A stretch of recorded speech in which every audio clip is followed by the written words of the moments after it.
Assalamualaikum warahmatullahi wabarakatuh. Selamat malam pemirsa yang ada di rumah. Kembali lagi bersama saya Farah Farhat di Expose Lebih Dekat Lebih Santai. Dan kali ini kita akan membahas tuntas mengenai salah satu tema, yaitu sosialisasi pembentukan pengawas TPS. Kita tahu ini sudah mulai gencar-gencarnya gitu ya, pembentukan TPS dan panitia-panitia yang di dalamnya, tapi kita juga perlu yang namanya pengawas TPS untuk mengawasi keberlangsungan pemungutan suara supaya berjalan luber-jurdil begitu ya, supaya tetap kondusif dan tetap aman dan juga tentram untuk masyarakat di seluruh Indonesia. Dan ini kita sudah kehadiran tamu-tamu spesial di samping kanan saya. Yang pertama ini ada Bapak Rofiudin SHMIKOM selaku anggota atau koordinator divisi SDM dan organisasi Bawaslu Provinsi Jawa Tengah. Selamat malam Pak Udin. Selamat malam Mbak Farah. Baik, kemudian di sampingnya Pak Udin ada Bapak Ulil Albab SHI selaku koordinator Akademi Pemilu dan Demokrasi Kabupaten Pekalongan. Selamat malam Pak. Selamat malam Mbak Farah. Oke, baik. Dua-duanya ini luar biasa, yang satu ada dari Bawaslu Provinsi Jawa Tengah, yang satunya ini adalah aktivis pemilu dan juga demokrasi. Langsung saja ini saya akan bertanya kepada Pak Udin terlebih dahulu di segmen pertama ini. Bapak, saat ini tahapan pemilu sudah memasuki tahapan apa dan apa yang akan berjalan berikutnya yang akan menjadi tanggung jawab dari Bawaslu Provinsi Jawa Tengah? Ya, terima kasih Mbak Farah dan para penonton Batik TV. Saat ini adalah tahapan kampanye memasuki tahapan kampanye pemilu sejak 28 November yang lalu sampai nanti tanggal 10 Februari 2024. Selama 75 hari para peserta pemilu bisa menyampaikan atau menawarkan visi, misi, program atau bahkan citra diri kepada masyarakat gitu ya. Sebelumnya tentu juga ada tahapan-tahapan lain seperti pencalonan, penetapan, kemudian juga penyusunan daftar pemilih, kemudian juga pendaftaran partai politik dan lain sebagainya. Nah, hari ini kita masuk tahapan kampanye. Nah, kampanye ini ada berbagai metode ya. Kalau misalnya hari ini yang sedang ramai adalah debat capres-cawapres, itu hanya salah satu di antara beberapa metode kampanye. Kan metode kampanye itu kan ada pertemuan terbatas, pertemuan tatap muka, penyebaran APK, bahan kampanye, bahkan nanti juga ada rapat umum, di kampanye di media sosial dan lain sebagainya begitu. Nah, setelah nanti 10 Februari itu akan datang yang namanya adalah masa tenang selama 3 hari sebelum pemungutan. Meskipun namanya masa tenang, tapi kayaknya nggak membuat tenang bagi berbagai pihak gitu kan, karena sudah menjelang pemungutan gitu ya. Nah, nanti puncaknya 14 Februari itu akan ada masa pemungutan suara dan juga penghitungan suara. Tentu setelah itu akan dilanjut dengan proses rekapitulasi di tingkat kecamatan, kabupaten, provinsi sampai nanti tingkat nasional. Ketika nasional nantilah kemudian ditetapkan ya secara sah ya perolehan suara peserta pemilu. Apakah sudah selesai? Belum. Ada juga tahapan berikutnya, misalnya kaitannya soal bagi pihak yang misalnya merasa peserta pemilu itu menjadi korban kecurangan atau suaranya hilang dan sebagainya, dia juga bisa mengajukan perselisihan hasil pemilu ya, PHPU, sengketa ke Mahkamah Konstitusi. Mahkamah Konstitusi akan menyidang, tentu tinggal nanti putusannya bagaimana begitu. Belum lagi kalau misalnya nanti kita nggak tahu semua ya, apakah Pilpres ini 1 putaran atau 2 putaran. Tapi yang pasti secara konstitusi kalau misalnya belum ada yang memperoleh lebih 50% plus 1, maka itu akan ada Pilpres putaran yang kedua, yang mana pemungutan suaranya itu akan dilaksanakan pada bulan Juni 2024 begitu. Oke, berarti memang ini semakin menjadi banyak, semakin tugasnya semakin banyak begitu Pak ya, menjelang pemilu, dan ini juga masih memasuki tahapan-tahapan kampanye begitu, dan ini tugas Bawaslu terutama yang ada di Provinsi Jawa Tengah untuk mengawasi pemilu yang ada di kawasan Jawa Tengah ini tetap aman, terutama di tahap kampanye, karena pasti mulai akan ada ini Pak ya, kecurangan-kecurangan ataupun sengketa-sengketa yang sudah mulai muncul begitu di kampanye ini. Di Jawa Tengah sendiri data menunjukkan bahwa sampai hari ini Bawaslu Jawa Tengah itu menangani 75 kasus dugaan pelanggaran. Menariknya sekitar 60% itu berasal dari laporan masyarakat dan juga 40% itu dari temuan kami pengawas pemilu begitu. Nah, beberapa yang sudah terjadi dan itu memang kita tangani, itu ada pelanggaran administrasi, ada juga pelanggaran kode etik, ada juga pelanggaran hukum lainnya. Untuk kasus pidana pemilunya sampai saat ini belum ada, dan saya berdoa sih semoga tidak ada kami menangani pidana pemilu. Artinya apa? Kami sih juga siap, tapi kalau misalnya nggak ada kan sebenarnya berarti kan sudah baik dari sisi kami. Terus terang juga mengutamakan pencegahan agar tidak terjadi pelanggaran pemilu begitu.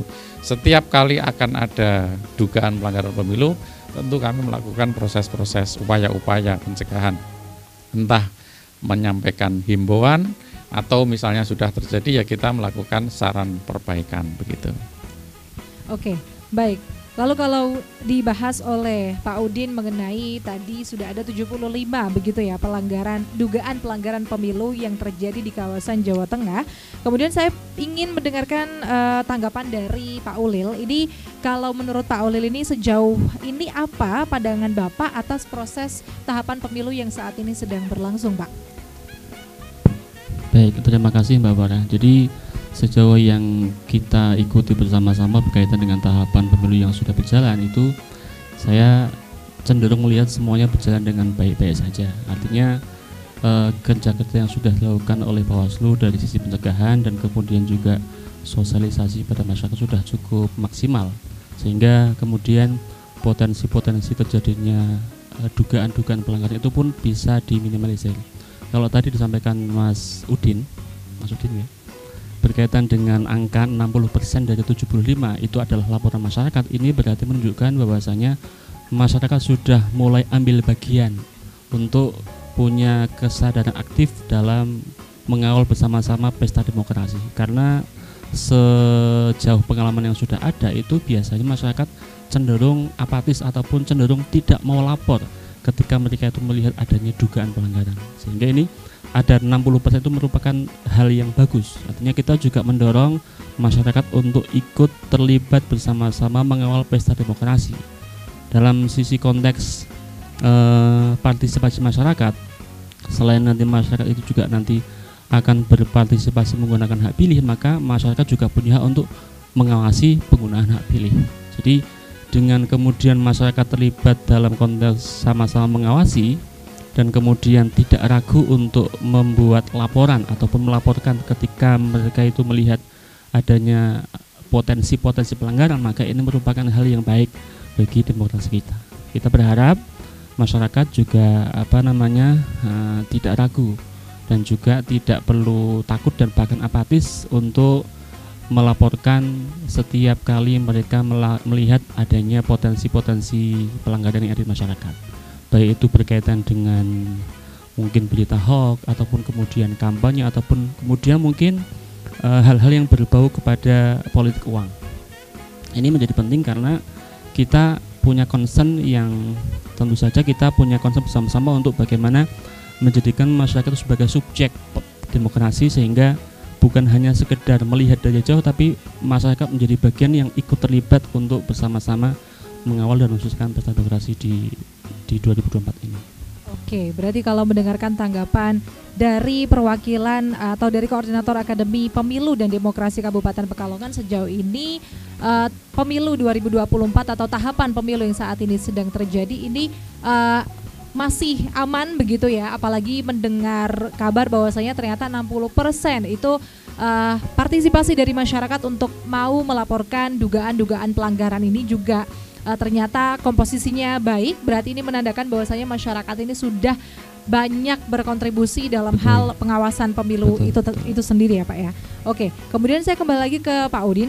Bagaimana Bapak kesiapan dari pengawas pemilu sendiri dalam mengawasi semua tahapan ini? Iya, sejak tahapan pemilu 2024 dimulai kami siap ya. Sejak dari pusat, Bawaslu RI sudah ada, Bawaslu Provinsi juga ada, Kabupaten juga ada, Kecamatan ada, Kelurahan Desa juga ada begitu ya. Nah saya kira dari sisi kesiapan, dari sisi organisasinya itu sudah ada semua, dan dalam konteks peningkatan kapasitas terus menerus kita lakukan di semua tingkatan gitu ya. Tidak hanya sekedar tidak hanya melalui pertemuan langsung, tapi kita juga sering memanfaatkan aplikasi ataupun teknologi informasi untuk menyebarkan informasi-informasi kaitannya kebijakan Bawaslu untuk jajaran kita begitu. Karena jajaran kita ini kan lingkupnya sangat luas sekali. Di Jawa Tengah itu ada sekitar 576 kecamatan dan juga ada 8.000 desa kelurahan. Yang saya kira itu perlu terus-menerus dijaga soliditas dan konsolidasinya, sehingga dalam konteks teman-teman yang ada di lapangan ini tidak kebingungan ketika melakukan fungsi tugas ataupun wewenangnya gitu. Karena kita juga nggak ingin kan misalnya pengawas pemilu itu nggak tahu aturan, dia melakukan tugasnya secara amburadul, secara ngawur, merugikan peserta pemilu, merugikan caleg gitu. Ini yang saya kira juga perlu untuk kemudian kami terus-menerus melakukan konsolidasi dan akan terus berjalan hingga nanti pemilu itu akan selesai gitu. Karena bicara pemilu ini tidak mudah, karena salah satu keunikan hukum pemilu itu kan dia bersifat dinamis. Saya contohkan misalnya Pas Uril pasti pengalaman di 2019 begitu, tapi kita tidak bisa kemudian menggunakan 2019 itu sebagai patokan ketika membuat kebijakan tertentu yang itu berdampak pada banyak orang. Kenapa? Karena secara teknis itu beda. Peraturan KPU-nya beda, peraturan Bawaslu-nya berbeda. Saya contoh sedikit misalnya kaitannya soal kampanye. Dulu kampanye itu kan dilaksanakan 3 hari setelah penetapan peserta pemilu. Pemilu 2024 enggak. 15 hari untuk capres dan 25 hari untuk pileg. Ditetapkan baru setelah itu boleh kampanye. Kampanyenya pun berbeda kan. Dulu 200 hari sekitar, sekarang hanya 75 hari. Dan kalau kita tarik ke belakang soal verifikasi partai politik, pengundian nomor urut partai politik dan lain sebagainya, itu juga memiliki berbagai perbedaan. Artinya apa? Menjadi pengawas pemilu harus siap untuk menerima kebijakan-kebijakan yang itu bersifat dinamis. Tidak oke bahwa misalnya saya dulu 2019 sudah menjadi Bawaslu Provinsi. Tapi itu hanya sebagai background latar belakang aja itu. Nggak bisa kemudian dulu begini aku akan begitu, nggak bisa. Kenapa? Karena aturan teknisnya bahkan selevel per Bawaslu, PKPU itu sudah berbeda. Maka dalam konteks ini kembali ke pertanyaan Mbak Farah bahwa kami siap siaga untuk kemudian melakukan pengawasan pemilu. Apalagi hari-hari ini saya kira tahapan kampanye di lapangan itu sudah banyak sekali ya kampanye-kampanye yang dilakukan terutama oleh para caleg gitu. Dan teman-teman Bawaslu pasti melakukan pengawasan secara langsung. Bahkan kita juga salah satu konsentrasi juga pengawasan di media sosial.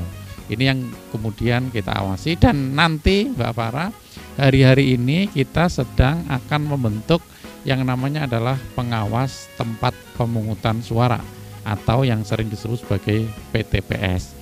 Jajaran kami ini menjadi garda terdepan dalam konteks nanti pelaksanaan pemungutan dan juga penghitungan suara di 14 Februari 2024. Oke, baik, mendengar penjelasan dari Pak Udin ini, memang kesiapan dari Bawaslu ini memang harus siap dengan dinamisasi daripada regulasi yang telah ditetapkan oleh pemerintah di setiap periode pemilu yang akan dilaksanakan, terutama di periode yang kali ini. Dan selanjutnya nanti saya akan bertanya lebih lanjut kepada dua narasumber ini, tapi jangan kemana-mana, tetap di Expose, lebih dekat, lebih santai.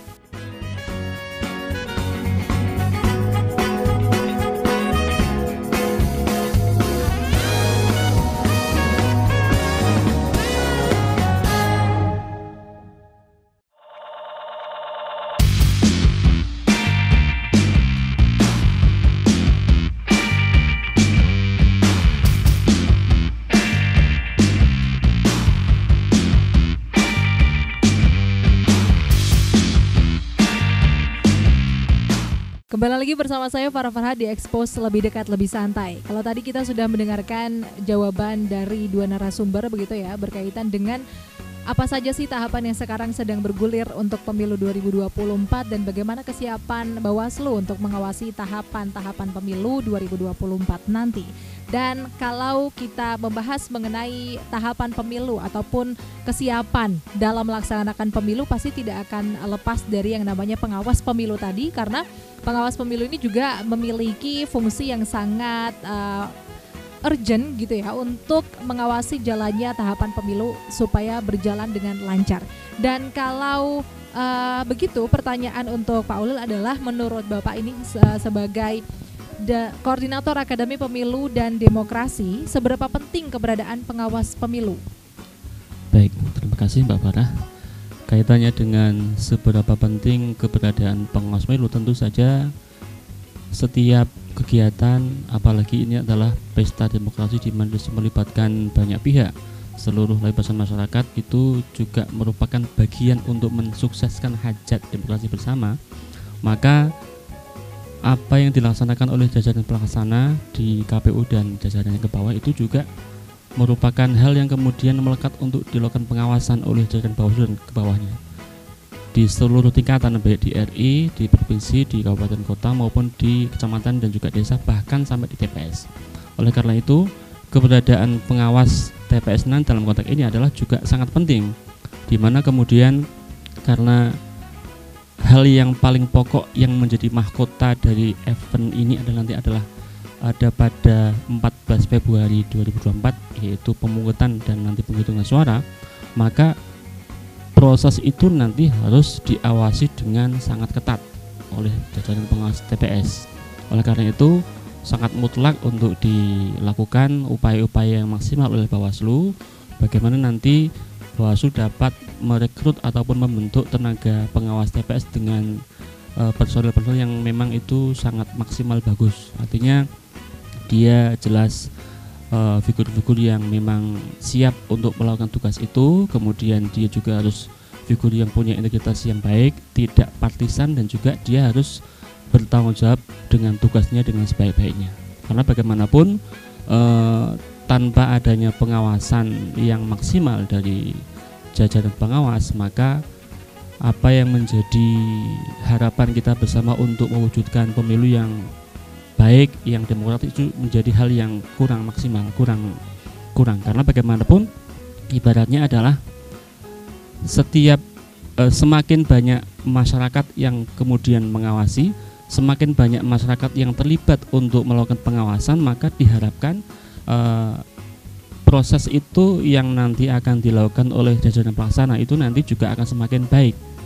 Artinya kita juga mendorong, Bawaslu juga mengajak seluruh lapisan masyarakat untuk terlibat sebagai pengawas partisipatif misalnya, sehingga nanti bukan hanya sekedar pengawas pemilu tok yang kemudian dia terlibat dalam mengawasi, tapi kita harus mendorong bersama-sama masyarakat untuk tujuan itu. Jangan sampai kemudian masyarakat lengah, karena masyarakat sebagai yang punya hak pilih, yang punya kedaulatan, jangan sampai kemudian hak pilihnya itu kemudian dibelokkan pihak-pihak tertentu untuk kepentingan yang tidak sesuai dengan yang sebenarnya, yang semestinya. Oke, berarti memang posisi dari pengawas pemilu ini sangat penting sekali, Betul. apalagi memang harus diawasi juga Betul, dalam betul. pembentukannya, supaya memang yang memerankan sebagai pengawas pemilu ini adalah figur-figur yang memang amanah begitu Pak ya, Betul, dan memang memiliki nilai ataupun memiliki prinsip yang kuat untuk melaksanakan pemilu ini supaya berjalan dengan baik, lancar, dan tanpa ada halangan suatu apapun. Nah, kemudian ini Pak, kalau tadi mendengarkan penjelasan dari Pak Udin bahwa Bawaslu ini sedang melaksanakan pembentukan PTPS ataupun pengawas TPS begitu ya.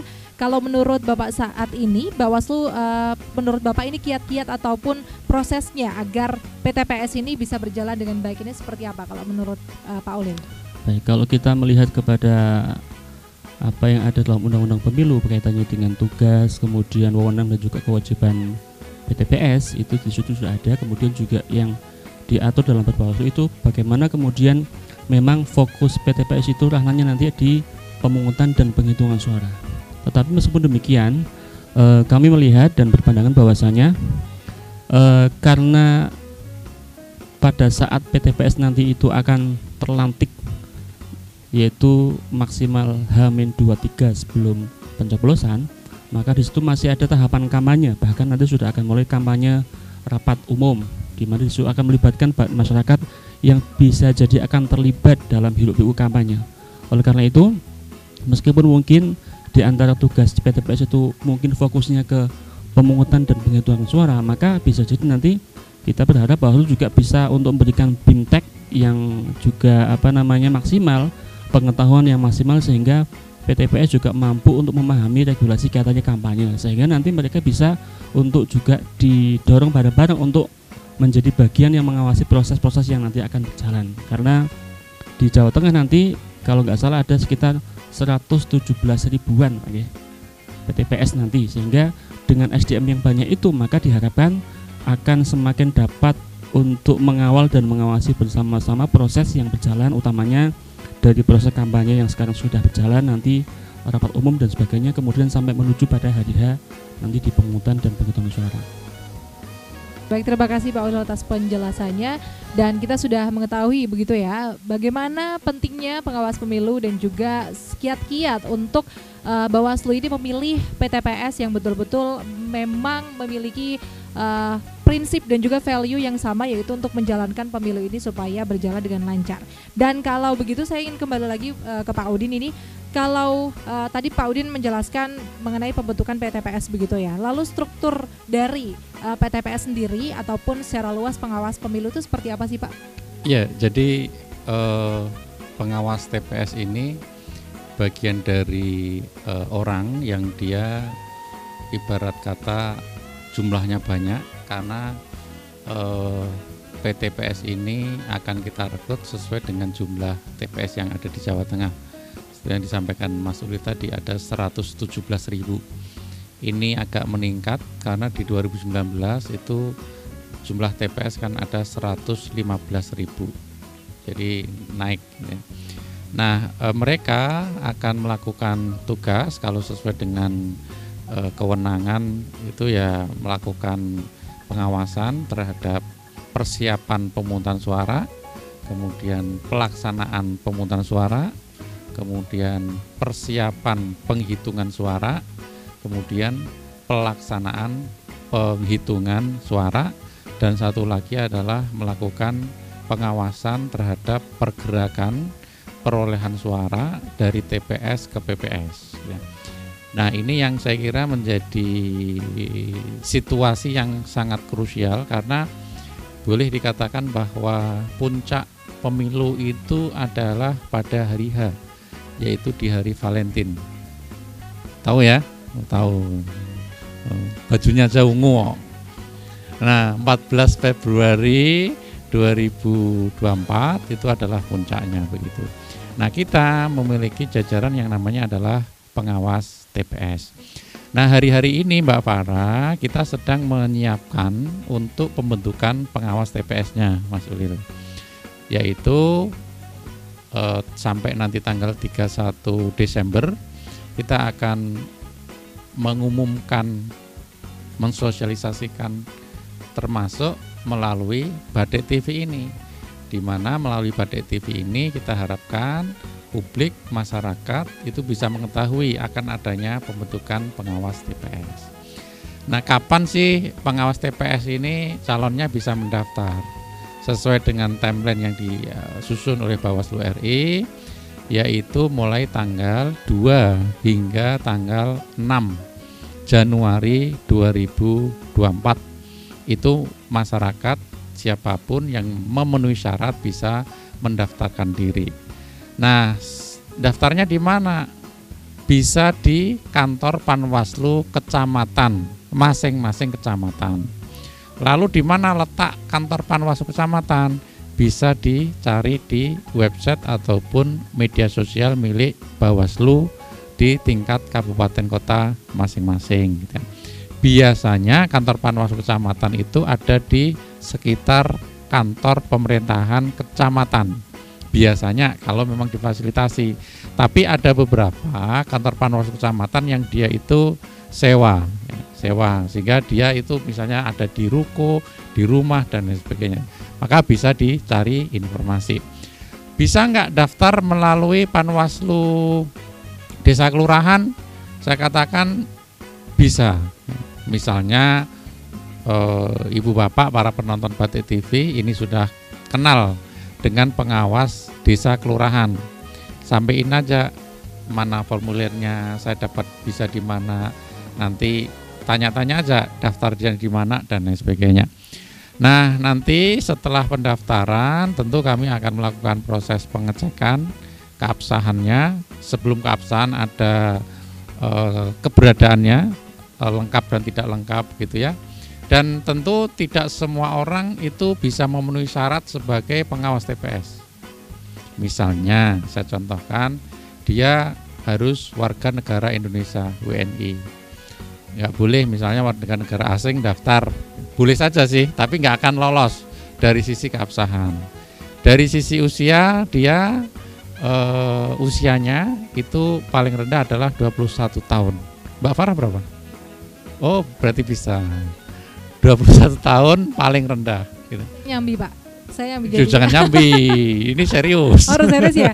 Kalau itu harus jadi PTPS, berarti PTPS aja nggak boleh di Batik TV juga berarti. Ya boleh lah. Kalau gitu kan saya mau nyambi maksudnya. Iya. 21 tahun usia minimal untuk teman-teman yang memenuhi syarat. Kemudian juga harus berijazah SMA atau sederajat, madrasah aliyah, madrasah aliyah negeri, SMK dan lain sebagainya bisa, atau sederajat gitu ya.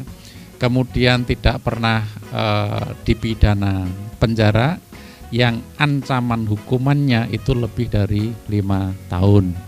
Kemudian juga dia memiliki pengalaman di kepemiluan, punya integritas, kejujuran dan adil, dan juga tidak bersedia tidak menduduki jabatan pemerintah, politik, BUMN, BUMD, dan juga mundur ketika dia menduduki jabatan di pemerintahan, di jabatan politik, di BUMD, BUMN gitu ya. Dan penting juga tidak dalam satu ikatan perkawinan dengan sesama penyelenggara pemilu. Misalnya saya kan sudah Bawaslu provinsi, istri saya yang daftar, ya boleh saja, tapi nggak akan lolos keabsahan dari sisi persyaratan. Nah, itu semua berkasnya silahkan dikumpulin, kemudian nanti disampaikan kepada petugas di Panwaslu kecamatan atau Panwaslu kelurahan desa, akan diteliti. Nanti pada tanggal 10 itu akan ada pengumuman mereka yang lolos tes administrasi. Administrasi nanti sampai pada level sampai tanggal 17 itu akan ada tahapan yang namanya adalah wawancara. Kemudian nanti juga ada pengumuman calon terpilih sampai nanti ada pelantikan pengawas TPS. Itu kita rencanakan se-Jawa Tengah di tanggal 22 Januari 2024. Nah, nanti tadi nyambung dari apa yang disampaikan oleh Mas Ulil, selain pelantikan juga akan ada yang namanya adalah pembekalan, pelatihan. Mereka ini kan pengawas pemilu, tugasnya luar biasa di TPS. Tentu harus mengetahui aturan-aturannya. apa kewajibannya, apa wewenangnya, apa tugasnya, memahami aturan-aturan teknis pemungutan suara, itu yang nanti akan dilakukan yang namanya adalah pembekalan. Dan insya Allah pembekalan itu tidak hanya sekali, ya minimal 2 atau 3 kali pada saat pelantikan, di tengahnya, sampai nanti menjelang hari pemungutan suara begitu. Nah, itu kira-kira yang dari sisi pembentukan PTPS yang ada di Jawa Tengah ini begitu. Oke, berarti kalau itu tadi adalah pembentukan struktur PTPS begitu ya. Jadi nanti tahapan-tahapannya nanti kita akan bahas lebih lanjut setelah ini, karena tadi sudah dijelaskan mengenai kapan harus mendaftar dan siapa saja yang memang bisa memenuhi kualifikasi untuk mendaftar begitu. Dan nanti kita akan lebih lanjut membahas mengenai apa saja tahapan ketika seleksi sampai betul-betul bisa dinyatakan menjadi PTPS dan bisa melaksanakan tugasnya. Lalu nanti kita juga akan bahas mengenai apa sih asiknya menjadi pengawas pemilu begitu ya, karena kalau kita lihat pasti pengawas pemilu memiliki tanggung jawab yang luar biasa dan mungkin bagi sebagian orang ini merupakan hal yang berat begitu ya. Tapi apakah itu memang berat dan apakah ada hal-hal yang asik yang bisa kita dapatkan ketika kita menjadi pengawas pemilu, terlebih menjadi PTPS? Jangan kemana-mana, tetap di sini aja di Expose Lebih Dekat Lebih Santai.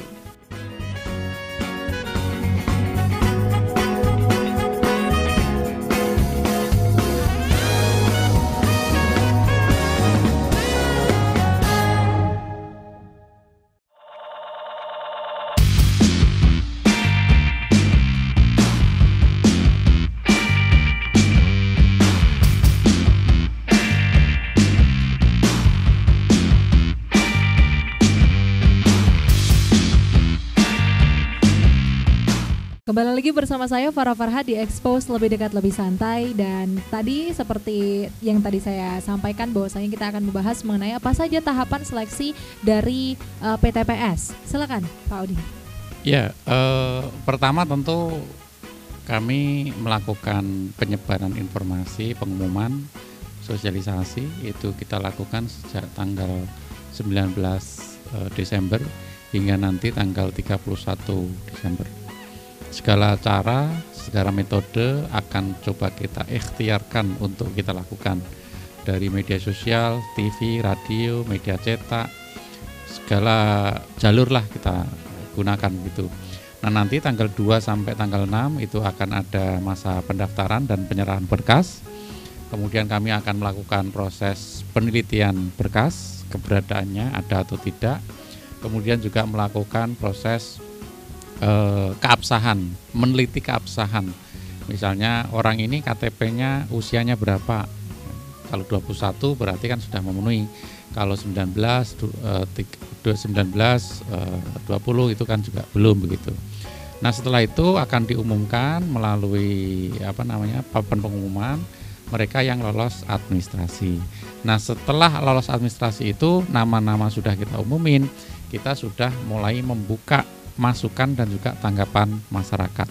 Orang bisa misalnya melihat, oh calon di TPS ini dia orangnya tidak punya capable, oh dia nggak sekolah dulu, oh ini itu dan sebagainya. Nah, silakan sampaikan tanggapan, nanti kita juga akan melakukan proses verifikasi. Tapi saya juga pesan jangan kemudian masukannya itu fitnah, harus objektif, sesuai dengan fakta dan lain sebagainya. Nah, setelah itu akan ada tahapan wawancara. Satu persatu akan diwawancarai untuk melihat apakah dia memiliki kapasitas atau enggak, gitu ya. Kemudian berikutnya setelah wawancara, nah tentu kami di tingkat Panwaslu Kecamatan akan melakukan pleno, kemudian akan diumumkan sebagai calon terpilih, tapi juga tanggapan masyarakat tetap kita buka. Kemudian nanti puncaknya di tanggal 22 akan dilakukan yang namanya adalah pelantikan pengawas TPS, gitu ya. Nah, tentu kita berharap agar semua TPS itu ada pengawas TPS-nya, gitu. Sampai nanti di hari H memang benar-benar para pengawas TPS ini bekerja secara profesional, baik, berintegritas untuk memastikan bahwa pelaksanaan pungut hitungnya ini benar-benar sesuai dengan ketentuan yang ada. Gitu. Baik. Tadi tahapan-tahapan seleksinya sudah dijelaskan oleh Pak Udin. Nah ini kita akan bertanya kepada Pak Ulil selaku koordinator Akademi Pemilu dan Demokrasi. Berarti ini juga menjadi perwakilan dari masyarakat secara umum yang ingin berpartisipasi dalam pemilu 2024 dalam hal untuk melancarkan segala tahapannya. Kalau menurut Pak Ulil ini Pak, sebetulnya apa saja sih yang menjadi poin plus ataupun benefit ataupun kita bisa bilang asiknya jadi pengawas pemilu, terutama ini untuk pengawas TPS? Silakan Pak.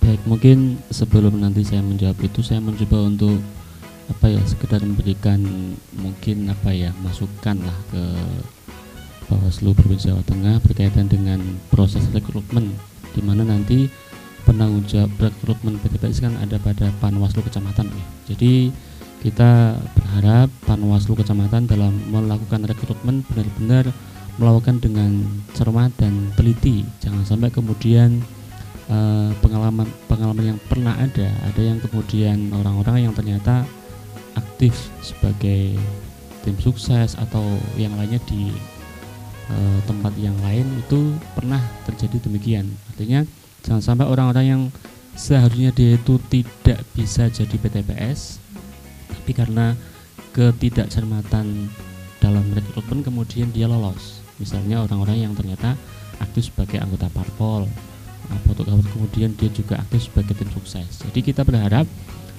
Panwaslu Kecamatan dalam melakukan rekrutmen benar-benar menjaga integritas juga. Di samping kita juga mendorong nanti yang terpilih adalah yang benar-benar berintegritas, dalam prosesnya pun kita berharap Panwaslu Kecamatan juga menjaga integritas, jangan sampai kemudian ada hal-hal yang menciderai itu, sehingga nanti juga masyarakat akan dikecewakan ketika misalnya ada nanti hal-hal yang tidak pas dalam proses rekrutmen. Kemudian tadi menjawab Mbak Farah, apa sih asiknya jadi pengawas?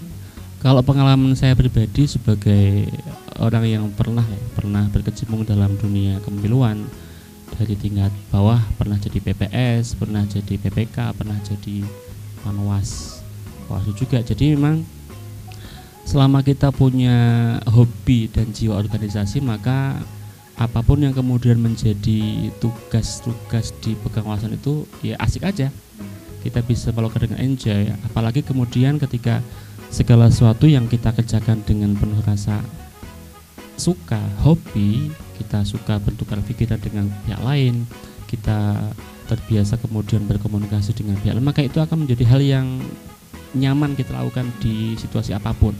Sehingga kita berharap masyarakat tidak perlu ragu untuk kemudian terlibat dalam proses demokrasi, karena bagaimanapun hajat demokrasi 2024 adalah hajat kita semua. Jangan sampai kemudian kita apatis dan kita abai. Mari kita sukseskan bareng-bareng yang menjadi hajat kita. Semakin banyak ibarat sebuah pesta ya, pesta itu semakin banyak kita terlibat dan kemudian semakin banyak pihak yang ikut mensukseskan, berpartisipasi dengan porsinya masing-masing, maka tentu kita berharap pesta demokrasi nanti akan dapat berjalan dengan baik dan aman. Tentu saja dengan semua dapat saling menjaga situasi dan kondisi untuk tidak terjadi hal-hal yang tidak diinginkan. Oke. Baik, ternyata kalau memang kita memiliki keinginan yang kuat begitu ya, terutama dalam hal ingin mengikuti atau ingin menjadi PTPS, yaitu maka akan menjadi hal-hal yang asik begitu Pak ya, hal yang menantang, hal yang challenging untuk bisa kita laksanakan, dan itu mungkin bisa benefitnya ke kita sendiri untuk bisa meningkatkan demokrasi kita sendiri sebagai masyarakat secara umum. Ada yang ditambahkan Pak? Ya itu tadi pokoknya, jadi jangan ragu untuk kemudian masyarakat terlibat, monggo bisa ikut mendaftar menjadi PTPS dengan semangat untuk menjadi bagian yang ikut mensukseskan demokrasi. Karena kita sebagai makhluk sosial, kita sebagai warga negara baik, mari kita sukseskan dengan cara diantaranya sekarang ada kesempatan untuk menjadi PTPS, monggo silakan bagi yang punya sesuai dengan persyaratannya bisa mendaftar di Panwaslu Kecamatan masing-masing. Oke. Baik, Pak Udin, kalau mendengarkan tadi masukan dari Pak Ulil begitu ya, ini tanggapan dari Bawaslu seperti apa? Ya, tentu itu masukan yang cukup bagus, dan memang target kita semua adalah bagaimana proses seleksi di TPS ini berjalan secara terbuka, kemudian juga melibatkan masyarakat, maka ada tahapan secara khusus masyarakat itu bisa memberikan tanggapan dan juga masukan. Kemudian juga kita dari Bawaslu Provinsi Jawa Tengah juga ingin memastikan itu semua berjalan sesuai dengan ketentuan yang ada. Maka dari sisi itu, roda kelembagaan, roda organisasi saya kira perlu untuk kemudian berjalan terus. Artinya apa? Bawaslu RI juga ngawasi provinsi, provinsi ngawasi kabupaten, kabupaten ngawasi Panwaslu kecamatan, Panwaslu kecamatan ngawasi Panwaslu kelurahan desa. Bahkan dalam konteks tertentu, Mas Ulil, kami juga akan berencana melakukan sidak juga, karena itu juga bagian dari yang bisa kami lakukan sesuai dengan amanah Perbawaslu 15 2020 gitu ya, kaitannya soal pembinaan yang saya kira salah satunya itu adalah sidak.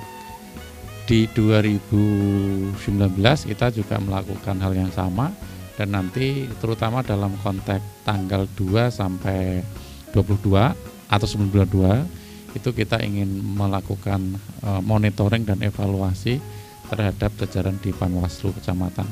Bukannya kami tidak percaya keberadaan jajaran kami yang ada di tingkat kabupaten kota, tapi dalam konteks tertentu kan juga kita ada hubungannya, karena ini bersifat hierarkis gitu, untuk memastikan bahwa apakah Bawaslu kabupaten kota ini sudah menjalankan tugas dengan baik, apakah Panwaslu kecamatan, desa, kelurahan juga sudah melakukan tugasnya dengan baik atau enggak gitu.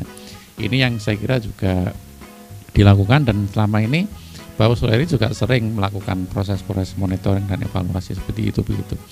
Nah, di luar itu struktur kami ini dari Bawaslu RI sampai nanti ke pengawas TPS atau hari ini pengawas desa kelurahan, mohon juga untuk diawasi oleh masyarakat.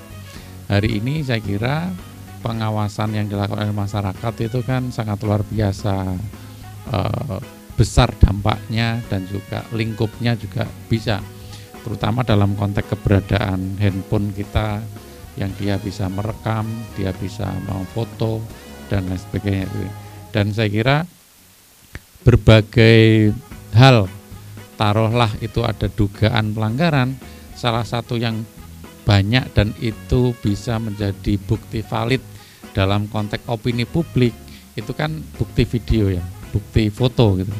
Dan itu mungkin hari-hari ini terus-menerus akan beredar. Nah, tinggal sekarang kita sebagai masyarakat juga harus cerdas, apakah video, foto itu benar-benar valid, objektif, sesuai fakta, ataukah editan, ataukah hoax, atau bahkan sampai pada level disinformasi, misinformasi begitu ya. Ini yang saya kira juga menjadi tantangan kita secara bersama-sama.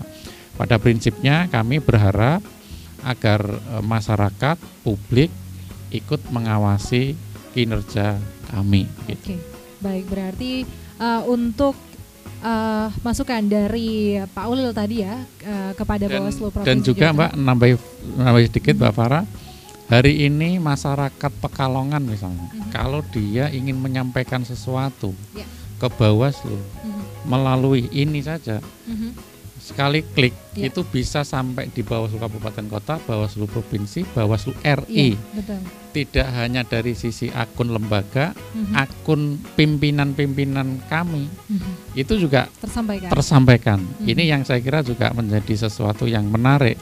Bagaimana orang di Wiradesa misalnya atau di sebuah desa di Kajen sana misalnya, dia bisa menyampaikan pesan tertentu kepada Ketua Bawaslu RI. Oke. Baik, luar biasa sekali begitu ya penjelasan dari kedua narasumber ini. Nah, ini untuk menutup perjumpaan kita pada malam hari ini, saya ingin closing statement dari setiap narasumber mengenai harapan untuk pemilu 2024. Ini mungkin bisa Pak Ulil terlebih dahulu, silakan Pak. Baik, pemilu adalah hajat bangsa kita bersama-sama, sehingga kita berharap seluruh lapisan masyarakat ikut berpartisipasi untuk mensukseskan. Dalam konteks pengawasan, maka kita berharap masyarakat juga ikut bersama-sama mengawasi, karena semakin banyak mata yang mengawasi, kita berharap hal-hal yang tidak kita inginkan dapat diminimalisir dan juga dapat dicegah. Kita berharap semuanya sukses tanpa ekses apapun di kemudian hari terkait dengan pelaksanaan pemilu di 2024 yang akan datang. Terima kasih. Luar biasa, itu tadi closing statement dari Pak Ulil. Langsung saja bisa disambung. Ya, nyambung saja bahwa pemilu ini bagian dari hajatan 5 tahun sekali. Pemilu ini juga bagian dari daulat rakyat untuk memilih calon pemimpin, dan dari sisi materi pemilu ini sudah menelan anggaran yang jumlahnya fantastis puluhan triliun. Maka dari sisi itu jangan sia-siakan pemilu, dan kita sebagai masyarakat juga bisa berpartisipasi untuk mengawal, memantau, mengawasi. Biasanya kalau sesuatu itu diawasi kan tidak ada pelanggarannya. Maka dari sisi itu berbagai peran apapun bisa kita lakukan. Salah satunya adalah menjadi pengawas TPS untuk kita mengabdi, ya, memberikan sesuatu kepada negara bangsa ini. Wujudnya adalah perjuangan untuk mengawal dan juga mengawasi pemilu 2024. Oke, luar biasa sekali perbincangan kita mengenai Ayo Menjadi Pengawas TPS pada kali ini. Terima kasih Pak Muhammad Rofiuddin SHI MIKOM selaku anggota atau koordinator Divisi SDM dan Organisasi Bawaslu Provinsi Jawa Tengah, dan juga Pak Ulil Albab SHI selaku koordinator Akademi Pemilu dan Demokrasi Kabupaten Pekalongan. Kita sudah banyak membahas mengenai tadi apa itu PTPS, kemudian tahapannya seperti apa, fungsinya bagaimana dalam pemilu 2024 nanti, dan harapan-harapan untuk pemilu 2024 juga sudah disampaikan oleh kedua narasumber kita kali ini. Dan semoga masyarakat Kota Pekalongan dan sekitarnya, seluruh masyarakat yang ada di Jawa Tengah juga mulai memiliki andil yang besar untuk melaksanakan pemilu 2024 ini supaya lancar dengan menjadi pengawas pemilu, khususnya menjadi pengawas TPS ataupun PTPS. Dan itu tadi pembahasan kita di Expose kali ini, semoga bermanfaat, dan saya Farah Farhat pamit undur diri. Selamat malam dan sampai jumpa.